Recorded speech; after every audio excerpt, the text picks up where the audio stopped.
ክብራትና ክብራን አድማጭ ተመልካቾቼ ይህ ተስፍሽ ሚዲያ ነው። እንደምን ከረማችሁ? ባለፈው ጊዜ የትዳር ሐኪም ከተሰኘው መጽሐፍ ክፍል 2ን ተመልክተናል። ዛሬ ደግሞ ክፍል 3ን እንመለከታለን። አዘጋጅቶ ያቀረበልን የትዳር አማካሪና አሰልጣኝ ጸጋዬ አሰፋ፣ የማቀርብላችሁ ደግሞ እኔው ራሴ ተስፋዬ አለሙ። አንተ የፈጣሪ ስትሆን የምትፈልጋት ሴት ያንተ ትሆናለች። በደህና ጊዜ ሰርተህ ቆንጆ መኪና ከያዝክ አንተ ሳትሆን መኪናው ራሱ ቆነጃጅትን እየጠራ ያመጣልሃል። ድሮ መኪና ነው፣ ቢያስከው መኪና ቆንጆ ትሸኛለህ። ዛሬ ወያኔ ዴስክና ካሪና ይዘህ ልሸኝሽ ቆንጅት ስትላት በግልምጫ ብቻ አልበላም አልጠጣም ብለህ የገዛኸውን መኪና ከእግር እስከ ራሱ እያየች ትሸኝሃለች። ሴቶች እንኳን ውድ መኪና፣ ውድ ጫማና ውድ ሽቶ በሽታው በርቀት ያውቃሉ። ይሄ ምን ይገርመሃል? ከመርቃቶ ቃሊቲ በእግሩ የሚዞረውን በርቀት አይተው ያውቁታል። እንደ እውነቱ ከሆነ ሰው የሚመዘነው ባለው ነገር ሳይሆን በሰውነቱና በሰውነቱ ብቻ ነው። አንዳንዶች ይሄን እውነት አምነ ተቀብለ ጠንክረህ እንዳትሰራ ብዙ ማብራሪያ ይሰጣሉ። ስንት በገንዘብ የማታምን ሴት አለች፣ ከድህነት አምና ተቀብላ የምትኖር ይላሉ። እውነት ነው አሉ። በቁሳቁስ የማያምኑ እነሱንም ለማግኘት መስራት፣ መያዝ፣ መቋጠር አይከፋም። ምንም የለኝም በምን ያኖራታለሁ፣ ሴት ልጅ ያለውን ነው የምትወደው እንዳትል። ይሄን ሰምተ ሀብት ባይኖርህ ዕውቀት ይኑርህ፣ ዕውቀት ባይኖርህ መልክ ይኑርህ፣ መልክ ባይኖርህ እምነት ይኑርህ። መስፈርትን የሚያሟላ ሰው ሁሉ ደስተኛ አያደርግም። በብዙ ሰው አእምሮ ውስጥ የተቀመጠው ነገር መስፈርቴን የሚያሟላ ሰው አግብቼ ደስተኛ ሆኜ እኖራለሁ የሚለው የተሳሳተ አመለካከት ነው። ጥናቶች እንደሚያረጋግጡት የሰው ልጅ ደስታው ያለው በውስጡ ነው። የሱን ሁሉንም መስፈርት አንድ በአንድ የሚያሟላ ሰው ደስተኛ ሊያደርገው አይችልም። ዛሬ በየቤቱ በፍቺ የተጠናቀቁ ግንኙነቶች ትናንት መስፈርቶችን አሟልቷል፣ ከዚህ ሰው ጋር በጣም ደስተኛ ሁኜ እኖራለሁ ተብለው የተጀመሩ ነበሩ። አንድ ሰው የአንድን ሰው ሙሉ ፍላጎት ሊያሟላ አይችልም። ካለም አንደኛው ወገን ወይም እየተወነ ነው ወይ ደግሞ አንደኛው ወገን ከአቅም በላይ እየተሸከመ ነው። በጥቅሉ መስፈርትን ሁሉ የሚያሟላ ሰው በትዳር ደስተኛ ላያደርግ ይችላል። ዋናው ነገር ደስታ ያለው ሰውየው ይዞልን የሚመጣው ነገር ላይ ሳይሆን እኛ ውስጥ በውስጣችን ቢያዝነው ነገር ላይ ነው። የመጣው ሰው መስፈርታችንን ቢያሟላም ባያሟላም እኛ ጋር የመርካት የመደሰትና የማመስገን ነገር እስከሌለ ድረስ ደስተኛ ሆነን ከሰውየው ጋር መኖር አንችልም። ፈጣሪ ምን ሠራ ሳይሆን ምን አወራ ብሎ የሚጠይቅ ቢሆን ኖሮ በወሬ የሚጸድቁ ብዙ ጎበዞች ነበሩ። በአንድ ወቅት መንታ ልጆች አሸክሟት ጥሏት የጠፋውን ባሏን እየረገመች በመንገድ ዳር መንትያ ልጆቿን ይዛ እያነባች እየጮኸች የምትለምን ሴት ብዙ አይነት ሰው እያያት አስተያየቱን እየቸራት ያልፍ ነበር። አንዱ ሲመጣ አይዞሽ አታልቅሺ፣ አስቀድሞ ነው እንጂ መጠንቀቅ አሁን ምን ያደርጋል፣ ማዘን መነፋረቅ እያለ ያልፋል። አንዷም ስትመጣ ደግሞ አቤት ወንድ እንዲያው ሰብስቦ ነበር ማቃጠል እያለች በውስጧ ባሏን እያሰበች አይዞሽ እያለች አለፈች። ሁሉም በየተራ እየመጣ ግማሹ እምባው ዳቦ የሚገዛ ይመስል እያለቀሰ አይዞሽ እያለ ይሄዳል። እሷን የቸገራት ወደ እናቷ ጋር መሄጃ የመሳፈሪያ ገንዘብ ነው። ሰው እየሰጣት የሚሄደው ደግሞ ወሬ ነው። ግማሹ ክሰሹ፣ ግማሹ ሴቶች ጉዳይ ሂጂ ይላል።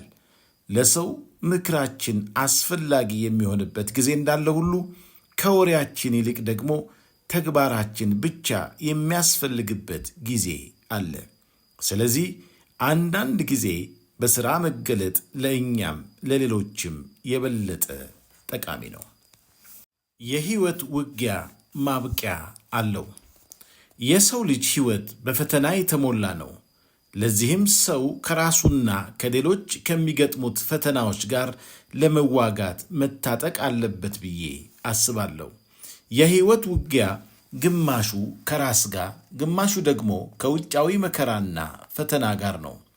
የሰው ልጅ ይህንን የመከራ ጦር የሚመክትበት ጋሻ ወይም ስነ ልቦናዊ ጥንካሬ ይዞ አልተወለደም። ከፈተና ማምለጫ መንገዶች ሁሉ ወደዚች ምድር ከመጣ በኋላ የሚማራቸውና የሚያውቃቸው ነገሮች ናቸው። እያንዳንዳቸው ወደ ሕይወት የሚመጡ ችግሮች መፍትሔና መንገድ አላቸው።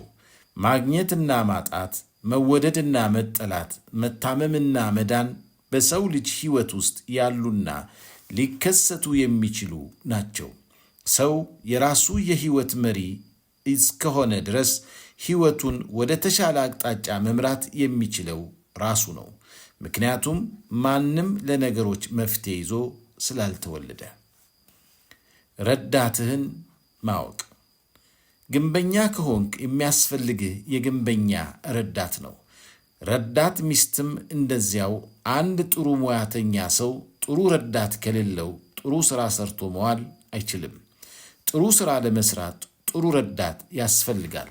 ለሹፌር የሹፌር ረዳት፣ ለምግብ ቤት የምግብ ቤት ረዳት፣ ለትዳርም እንዲሁ ረዳትና አጋዥ ያስፈልጋል። ለግንበኛ የአናጢ ረዳት ቢሰጠው ምንም መግባባት እንደማይችሉት ሁሉ አንድም ሰው የራሱን ረዳት ካላገኘ ያለምንም ሥራ ያለ መግባባት በድካም መዋሉ አይቀርም። ለአንድ ሰው የወደፊት ሕይወቱ የሚያስፈልገው ለሱ የምትሆንና ለሷ የሚሆን ረዳት ነው። ለዚህም መፍትሄው ቆም ብሎ ማየትና ማሰብ ነው። ብዙ ሰው መልክና ቁመና ላይ ተጠምዶ መርሳት የማይገባውን ትልቁን ነገር ረስቷል። ዋናው ነገር መልክና ደሞዝ ሳይሆን ራሱ ላይ ማን በደንብ ሰርቷል ነው። ጥሩ ረዳት የሚለካው በሚታየው ሳይሆን በውስጡ በያዘውና በተግባሩ ነው። የወደድከውን ነገር የራሴ የምታደርግበት መንገድ። አብዛኛውን ጊዜ ብዙ ወንዶች በውስጣቸው የሚወዷትን ሴት ሲያገኙ ከመጠን በላይ ይጣደፋሉ። ከዚህም የተነሳ የወደዱትን ሰው የራሳቸው ሳያደርጉ ይቀራሉ። የወደዱትን ነገር በፍጥነት የራስ ማድረጊያ መንገድ ፍጥነት ሳይሆን መረጋጋትና ጥበብ ነው። ሴቶች የሚፈጥኑ ወንዶች ጋር በቶሎ ቢተዋወቁም ረጅም ርቀት ግን ለመጓዝ አይፈልጉም። በሁሉም ሴቶች ውስጥ ያለው ወንድ የተረጋጋ ወንድ ስለሆነ ወንድ ልጅ የሚፈልጋትን ሴት ሲያገኝ ሰፍ ከማለት ተቆጥቦ ከተረጋጋ በእርግጠኝነት አስደሳች ፍጻሜ ላይ ይደርሳል። የተረጋጋ ሰው ኃላፊነት መሸከም የሚችል ሰው ነው ተብሎ ስለሚታመን የተረጋጋ ሰው በሁሉም ዘንድ ተወዳጅና ተመራጭ ነው። በተለይ ወንድ ልጅ የወደዳትን ሴት የራሱ የሚያደርግበት መንገድ መረጋጋት ነው። ድክመቴ ምንድን ነው? ለምሳሌ የዓላማ ሰው አይደለሁም፣ ገንዘብ አባክናለሁ፣ ጊዜን በአግባቡ አልጠቀምም፣ እጠጣለሁ፣ ለፍቅር አሊያም ለትዳር ሕይወቴ ጊዜን አልሰጥም፣ መስራት በሚገባኝ መጠን አልሰራም፣ ከምሰራው የማማርረው የማጠፋው ይበልጣል፣ ለጤናዬ አልጠነቀቅም፣ ወዘተ የመሳሰሉት። ጥንካሬስ ምንድን ነው? መልካም ሐሳቢ ነኝ፣ ሥራዬን አከብራለሁ፣ በየቀኑ አነባለሁ፣ ጊዜን በአግባቡ እጠቀማለሁ፣ በገንዘብ አጠቃቀሜ ጎበዝ ነኝ፣ የፍቅር ሕይወቴን ለማሳመር ሁሌም እጥራለሁ፣ ባለኝ ነገር ደስተኛና አመስጋኝ ነኝ፣ ለሚገጥሙኝ የትኛውም ችግሮች በቂ መፍትሄ ከመስጠት ወደ ኋላ አልልም። አሁን ለመረዳት በጣም ቀላል ነው የሚሆነው። ድክመትን በመቀነስ ጥንካሬ ላይ መስራት፣ ማስተካከል የሚገባቸውን በማስተካከል የተሻሉ ነገሮችን መገንባት ይቻላል። ከሴት ጋር ሳወራ ሰዎች ምን ይሉኛል? ፍራቻ። ዛሬም በዓለማችን ከጥቂቶች በስተቀር አብዛኛውን ያላገቡ ሴቶችና ወንዶች ትልቁ ጠላታቸው ፍራቻ ነው። ፍራቻ የሚሆነው በቦታው ነው። ሰውን ማክበር ሃይማኖታችን፣ ባህላችንም ነው። ከሴት ጋር ሳወራ ምን ይሉኛል ብሎ መፍራት ተቀባይነት የለውም። እርግጥ ነው አንድ ወንድና ሴት ቆመው ሲያወሩ ሰዎች እንደ ፊልም ተመስጠው ሊያዩዋቸው ይችላሉ። ዋናው ነገር አለመፍራት ነው። ሰው ለጋብቻ የሚበቃው በሆነ አጋጣሚ ተገናኝቶ አውርቶ ተወያይቶና ተግባብቶ ነው። ስለዚህ አንድ ወንድ ልቡ ከወደዳት ሴት ጋር መንገድ ላይ ቆሞ ሲያወራ ቢታይ በምንም አይነት አሳፋሪ ተግባር ሊሆን አይችልም። ችግሩ የሚያይ ሰው ሳይሆን ያንተ ነው። የፈራኸው ያለምንም ተጨባጭ ምክንያት ስለሆነ የማይጠቅም ፍራቻ ነውና አስወግደው። ነገር ግን አንድን ሰው ያለ ፈቃድ በግዳጅ አደባባይ ላይ መያዝ የሰውን መብት መጋፋት ነው። የሚበረታታው የምትፈልጋትን ሴት፣ ውስጥ የወደዳትን ሴት በነፃነት ማናገር ነው። ሴቷ ራሷ በራሱ የማይተማመን ፈሪ ወንድ አትወድም። ስለዚህ ከዚህ አጉል ፍራቻ በቶሎ ተላቀቅ። ስትፈራ ሰው ቀርበህ ለማናገር ትቸገራለህ። ብዋረድስ ትላለህ። ሰውን በስርዓት ቆሞ ማናገር በራሱ ምንም ችግር የለውም። ለሕይወትህ የሚጠቅሙ ጥሩ ልምዶች 1. በየቀኑ ለተወሰነ ጊዜ የማንበብ ልምድ ይኑርህ። 2. ቁጭ ብለህ የማቀድ ልምድ አዳብር። 3. በየቀኑ ራስ ላይ አንዳንድ ነገር ጨምር። 4. በዚህ ምድር ላይ ትልቁ ሀብት ጊዜ ነው። በየቀኑ ጊዜህን በአግባቡ ተጠቀም። 5. የማይጠቅሙን ጊዜህን ከሚበሉ ሰዎች ራቅ። 6. ዓላማህ ላይ አተኩር። 7. ገንዘብ አጠቃቀምህን ፈትሽ። 8. ገቢህን ጨምር፣ ወጪህን ቀንስ። 9. የሚያወራ ሰው ሳይሆን የሚሰራ ሰው ሁን። 10. እንቅልፍና ወሬ ቀንስ። 11. ሰው ወዳድ ሰው፣ አክባሪና መልካም ሰው ሁን። 12. ሰውን መርዳት የዕለት ተዕለት ተግባርህ አድርግ። 13. ይቅርታን ተለማመድ፣ በማንም ላይ ቂም አትያዝ። 14. ለፍቅር ሕይወትህ በየቀኑ ትኩረት ስጥ። አጋጣሚዎችን መጠቀም። ሕይወት በራሷ ብዙ ገጠመኞች አሏት። ብልሆች በገጠመኙ ተጠቅመው ፍላጎታቸውን ያሳካሉ። የሚመጡ አጋጣሚዎችን አለመጠቀም ከበረከት ሥራ እንዳለመሳተፍ ነው።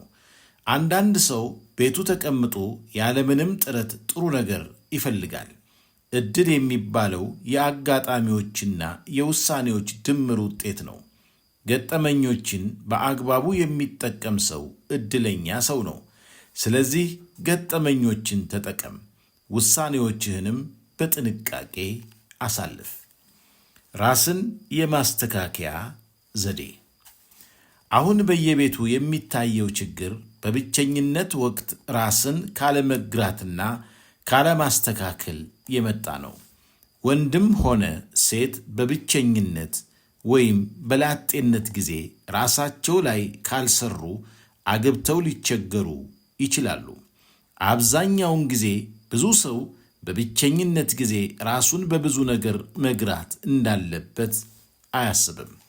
እውነታው ግን በብቸኝነትም ሆነ በየትኛውም ጊዜ ራስን መግራት፣ ማስተካከልና ራስን መቃኘት አስፈላጊ ነው።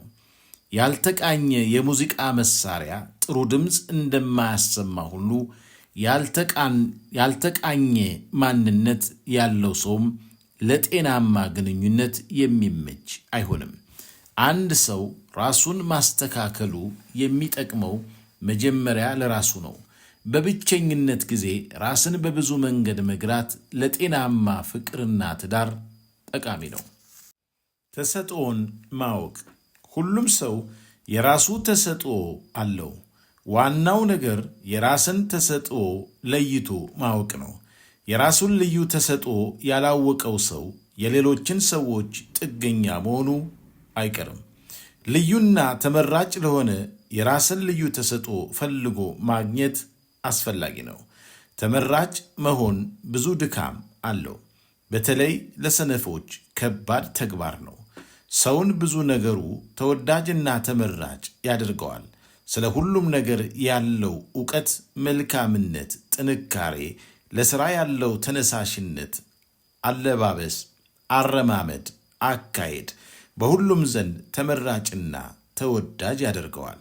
ምንጊዜም ራሳቸው ላይ የሰሩ ሰዎች በሁሉም ዘንድ ተወዳጅና ተመራጭ ናቸው።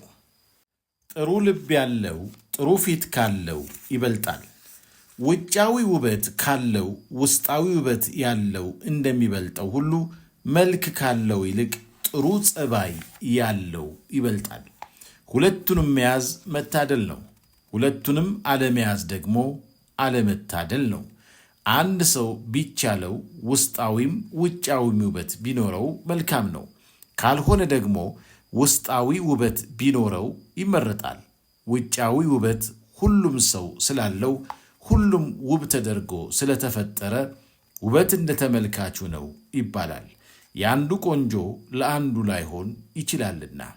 በአንድ ወቅት ለአንድ ወዳጃችን የቤት ሠራተኛ ፍለጋ ወደ ደላሎች ሄድንና አንድ ጎበዝ የሆነች የቤት አጋዥ ፈልገን ነበር አልነው። ደላላውም ምን አለ፣ ትንሽ ቀደም ብላችሁ ቢሆን ኖሮ ምን የመሰለች ሙያተኛ፣ በዚያ ላይ በጣም ቆንጆ። በሕይወቴ የድለላ ሥራ 10 ዓመት ሰርቻለሁ። ብዙ ሰዎች ሠራተኛ እንደሚያገኙ አድርጌያለሁ። እንደ ዛሬዋ አይነት ቆንጆ ሴት አግኝቼ አላውቅም አለ። አብሮን የነበረውም ሰው ምን አይነት ቆንጆ ቢያይ ነው እያለ በመገረም ላይ እያለን የተባለችዋ ቆንጆ ብቅ አለች። ይሄኔ ደላላው አልተስማሙም መሰለኝ፣ እሷ ናት ያልኳችሁ ቆንጆ አለ። ይሄኔ ሁሉም ተገረሙ። ሰውየው ቁጭ ብድግ ብሎ እንዳወራላት አልነበረችምና። ይሄ ምን ያሳያል? የአንዱ ቆንጆ ለአንዱ እንደማይሆን ነው። ስለዚህ ውበት እንደ ተመልካቹ ነው የሚባለው አባባል ይሰራል ማለት ነው። ከውጫዊ መልካም ውስጣዊ ውበት ሚዛን ይደፋል። ክቡራትና ክቡራን አድማጭ ተመልካቾቼ እስካሁን በሰማችሁት የተወሰነ ትምህርት እንደተማራችሁበት ተስፋ አደርጋለሁ። አዲስ የሆናችሁ ሰብስክራይብ በማድረግ ከኔ ጋር ደግሞ የነበራችሁ ለጓደኛና ለቤተሰብ ሼር በማድረግ እናንተም ኮሜንታችሁን በማስቀመጥ አብረን እንጓዝ።